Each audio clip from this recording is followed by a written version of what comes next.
And now, from the CFTK-TV studios, this is Open Connection with your host, Robert Pictou. Welcome to Open Connection. I'm your host, Robert Pictou. Our show today comes to you from the traditional and unceded territory of the Tsimshian people. An angling use plan outlines specific regulations and guidelines for fishing activities in a specific area, aiming to manage angler access, limit catch sizes, and protect fish populations while balancing the needs of recreational anglers and tourism industry in the area. On today's Open Connection, we open our archives to 2000's Bulkley River Angling Plan. There is no willingness to legislate or promote change. For 12 frustrating years, different groups have met to try to come up with an angling use plan for the Bulkley River. Nearly 2 years ago, a committee of user groups in the Smithers-Telkwa area, anglers, guides, and business people, reached a consensus on a plan. Officials from the Ministry of Environment, Lands and Parks in Smithers and Victoria agreed upon it, adopting it in December '98. 16 months later, almost none of it has been implemented. A combination of, ministry foot dragging or delaying, trying to implement any of this kind of thing. On one hand, they say they're committed to managing these quality rivers and keeping the quality high, and then on the other hand, when we want to move forward and get some of these things worked out, there seems to be no drive to do it. Well, I think it's unfair to say that the plan has not been implemented. It's in process of being implemented. The plan has half a dozen major recommendations, and we're making progress on all of them in terms of implementation, although the progress on some of the items has been slower than I would like.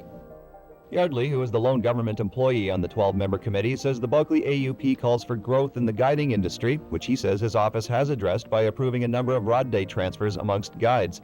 As well, he says municipal governments have been encouraged to protect and establish boat launches, another part of the plan. But the most troublesome part is restricting non-guided, non-residents activity on weekends. The Ministry of Fisheries has been examining that proposal for over a year now, but they're reluctant to move forward with it for a variety of reasons, not the least of which is that it's a major departure from policy. It will have precedents potentially right across the province, and they want to go slowly and carefully before they do that. So, at least one committee member feels a fully implemented AUP will never be realized here, going so far as to state that some bureaucrats in Victoria have been working hard behind the scenes, soliciting support to undermine the Bulkley AUP. We've got the documented proof. We have the copies of the misinformation that the bureaucracy was sending out to local individuals to try to get them to oppose the Bulkley plan. Well, the regional director is saying that he is implementing it. However, we don't see the results of that implementation, and there seems to be another process on the horizon that will circumvent this AUP. That new process, which starts at the end of the month, will review and possibly redefine the angling guide management and classified waters system. How are they going to implement their thoughts and the information they gather from that review? Because we've seen those reviews, we've seen the studies, and really they've all ended up gathering dust on a shelf somewhere. It's actually the fifth process in 5 years, if you can believe it. The fifth roadblock they've thrown up in front of us in 5 years to stop from completing angling use plans. But there's one thing that's really important here and that shouldn't be lost, and that is that the policy review will have no impact on the Bulkley angling use plan. The delay in getting their plan implemented is not much of a surprise to the committee. They say the government has a history of dubious activities in its dealings with the committee on this matter. Well, I was first approached by the regional office to be a business representative on the committee, and I agreed to do that. And then following, there was a short process where we were trying to deal with the local representatives, and the process broke down because we were getting misinformation through the minutes. Things that we decided at the meetings weren't in the minutes. It is a control thing. They want to control what happens on our rivers from down south, and it is a battle.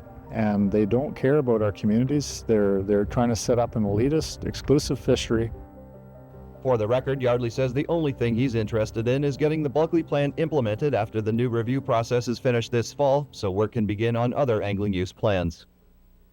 And I can assure you that once the current review is complete, and I'm quite optimistic that it will produce the kind of policy direction that is really needed, that we will move forward very, very quickly to finalize management plans for all of the classified. Open Connection will be right back after these messages. And now, from the CFTK-TV studios, this is Open Connection with your host, Robert Pictou.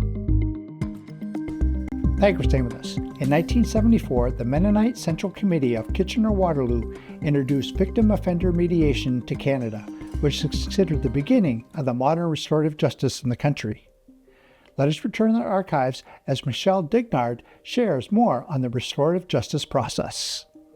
Handcuffs. The back seat of a police car.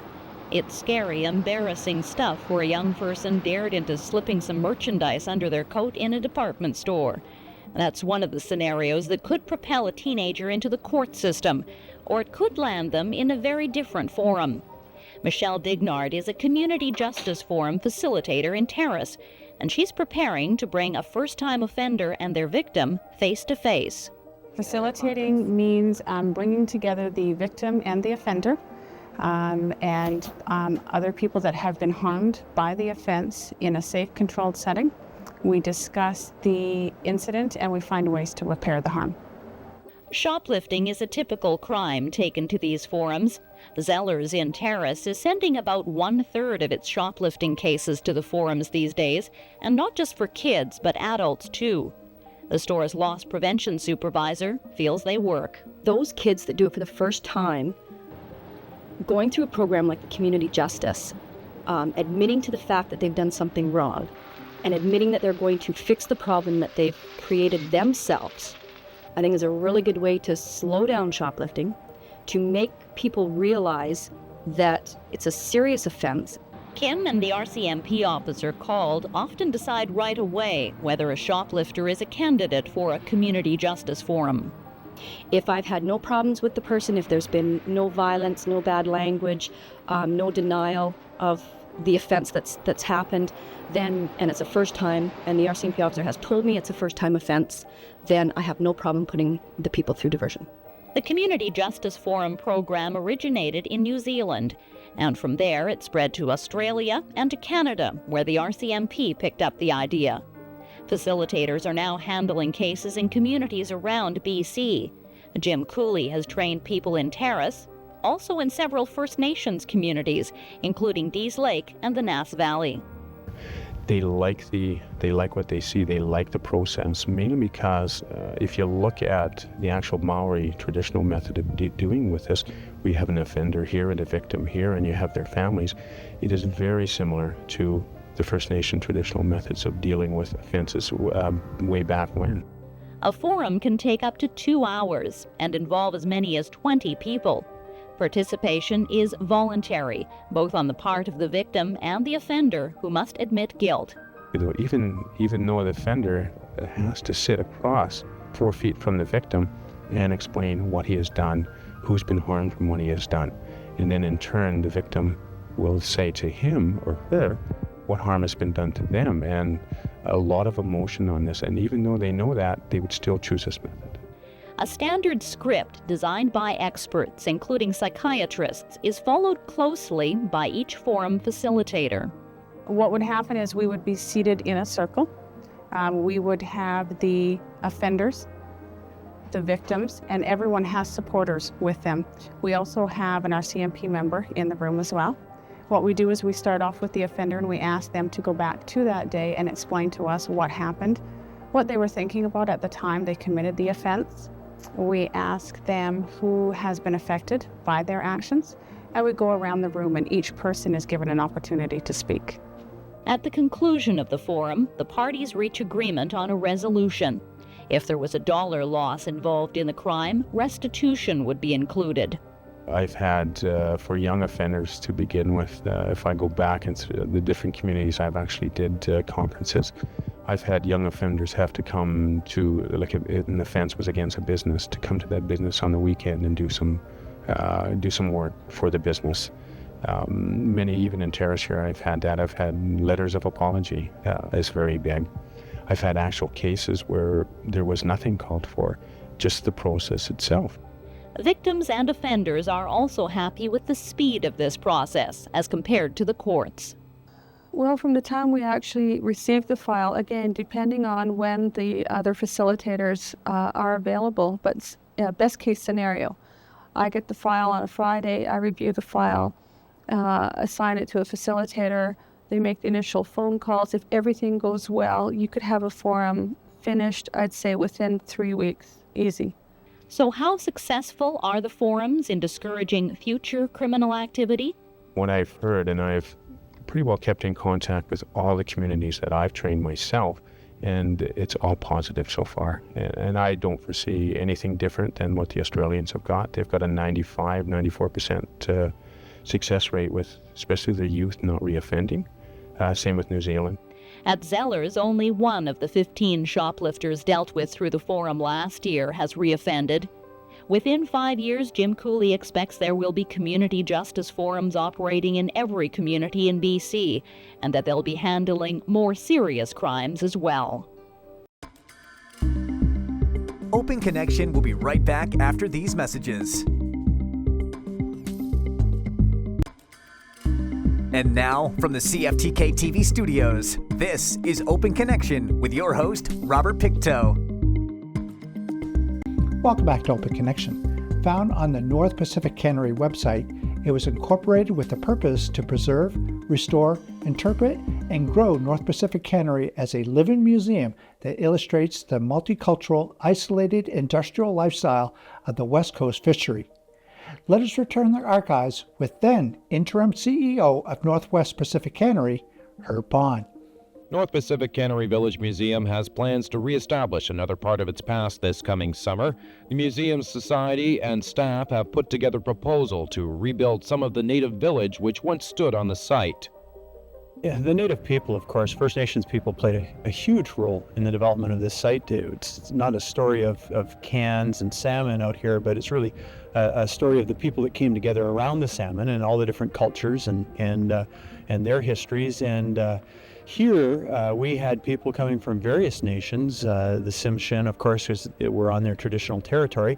But in addition to that, you had the Gitxaanwit-Sowetan, the Niska, the Haida, all gathering together here, combining together with the other nations, Japanese, Chinese, Europeans, and living and working together. And work they did. The generations of First Nations that lived seasonally at the site worked mainly on processing the salmon brought to its docks until the Japanese internment during World War II, which led to getting into the harvesting end as well. Unfortunately, photographs and memories are about the only thing that have survived, as the management housing is all that is left standing. The management housing fell to the Europeans. The Europeans were the owners and the bosses for the most part. And so they lived in the center of the site, in the best houses and the best preserved houses. Those houses were well maintained. Everything else, all the other people groups tended to live in more temporary shelter, if you will. I mean, there were homes, and so the fact that only the white housing remains is a story in and of itself, which is why we don't want to recreate the entire village. We want to just put enough of it back that people get a sense of what's there, but also what was lost. North Pacific Society has sought funding for the First Nations Village project from the federal government. We're actually partnering with two federal agencies, one through Western Economic Diversification and a local chapter of Community Futures here in the Northwest. We have the proposal with them. We're also partnering with Parks Canada, who are coming on board in a 4-year time frame to do partnership and matching dollars for our First Nations Village project. If successful, the two proposals will fetch about $750,000. What that does is it brings back to the site a few original houses, not original to North Pacific, but honest to goodness original native houses, and then also puts a boardwalk out to them and then refurbishes the machine shop building, which is behind us. The same building will be the home of a First Nations interpretive center. In the past, the Cannery Village Museum has had problems securing funding for maintenance and expansion, but that tune seems to have changed. In the last 2 years, funding agencies that have been closed to us have been opened up, and they're starting to look at us and they're starting to get excited, which has buoyed me. I mean, I've been involved since 1992, and looking at this place, looking around, I mean, the changes since 1992 are huge. As for further expansion of North Pacific, the First Nations Village is just the beginning. We have spent years on the site doing restoration, restorative work on existing buildings, and we've been battling with that. And we figured that we have a good hold on looking after the buildings that exist here now. And it's about time that we start interpreting other areas that were once here on the site. And an ideal place to start was the First Nations Village. To date, what we've been doing is trying to preserve and protect existing housing, and we've been very reluctant to add anything because it's all we can do to preserve what we have. But we've always had in mind that we would get good representation, good artifacts, good touchstones, these buildings, of the various nations that were here. And so we are looking at having as many as 5 houses from the First Nations village located there. We're also in the process of developing a project around the Chinese housing and a project around the Japanese people that were here. And so those become the cornerstones, really, of the story we want to tell here at North Pacific. Open Connection will be right back after these messages. And now, from the CFTK-TV studios, this is Open Connection with your host, Robert Pictou. Most injuries to young children happen at home. Check your home often. Look at your home from your child's point of view to see what might be dangerous. Around 6 months of age, your baby starts to move around a lot more. Look for possible dangers in your house and remove them. As your child grows and can do more things, the dangers will change.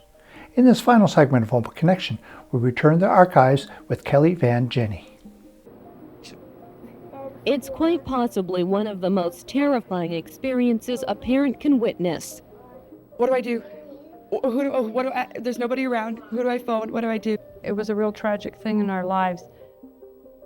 Jane Cummings and Kelly Van Jenny are talking about potentially devastating accidents involving their children, accidents they never thought could happen to them. They know better. Kelly Van Jenny can laugh about it now, but 2 years ago when her 3-year-old daughter swallowed a bottle of children's Tylenol with friends, it was no laughing matter. It was very scary. She had taken a whole bunch of children's Tylenol. Didn't know how many at the time.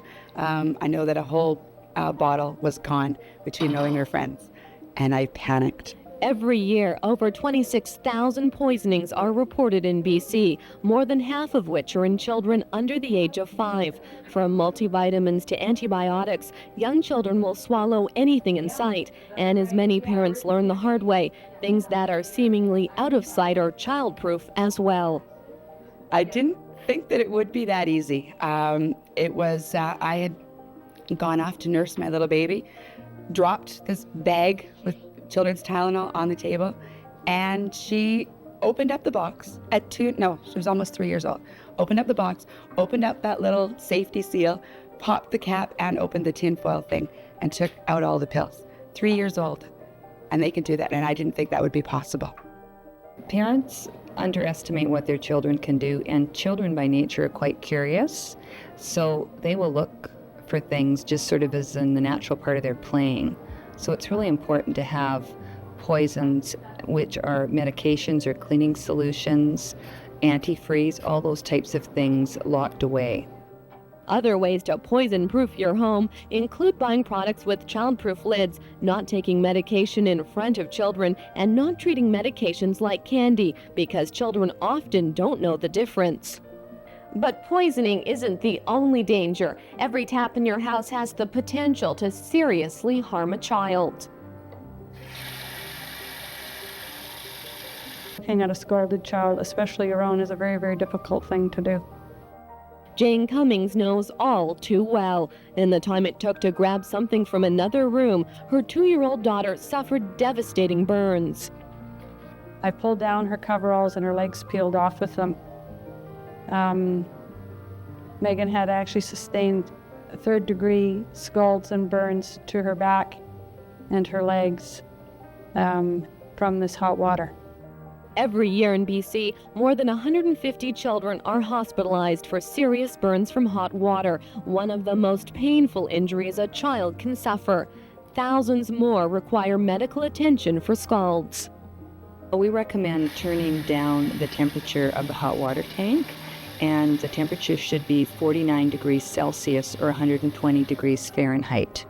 Not sure if your hot water is too hot? Well, Safe Start, the BC Children's Hospital, and the Ministry of Health have launched a new hot water tank temperature testing card. We actually pilot tested it here in the Northwest Health Unit, not just in Terrace, but throughout the region. And the card is quite simple to use, and what you do is run your tap for a couple of minutes and then dip the card in it, and it will show you if your hot water tank temperature is within a safe range. Officials also recommend turning off hot water flow to children's bathrooms and getting special attachments for taps, all to prevent serious injury. Very serious, and children are traumatized and scarred for life because of burns. For some parents, the emotional scars, much like the physical ones suffered by their children, never go away. It's a daily reminder of how quick something like that can happen. A reminder that you can't be too careful with hot water, that it has to be turned down, that water does in fact burn like fire. Thank you for calling Skeena Broadcasters. For a moment. The phones at Skeena Cablevision have been ringing off the hook. Rogers Cable Systems has been getting a lot of publicity because of the way it's implementing new services in the South. Now that publicity has people in the Northwest thinking their cable company, Skeena Broadcasters, is going to go about things the same way. But that isn't the case. New CRTC regulations mean 6 new Canadian specialty networks have been licensed, and extended basic cable packages have to be balanced. That means for every American network offered, there has to be a Canadian. Skeena was going to eliminate the extra PBS network out of Detroit, but too many customers complain. As a result, 2 new services will now be added to the extended cable package on March 1st. So we've sent a card out sort of explaining all of this and saying, here are the new services. Pick the ones in order that your preference. When the cards come back, we'll look and we'll see what the top 3 or 4 are. We'll look at the price implications, and then we'll go forward. And we'll have to make that change effective in March. We're giving as much say to our customers as we can. By legislation, we have to make one change. Our customers have said we want to keep an American channel, so we have to put 2 in. If our customers decide that they don't want that extra American, we can change that again. Customers are being asked to fill out the survey card and return it to Skeena Cablevision by next Friday, January 13th. We're just offering a menu of Canadian services out. Thank you for joining us for this episode of Open Connection. The greatest distance in the existence of man is not from here to there, but the connection from his mind and heart. If we can conquer that distance, we can soar like an eagle and realize our immensity within. I'm Robert Pictou.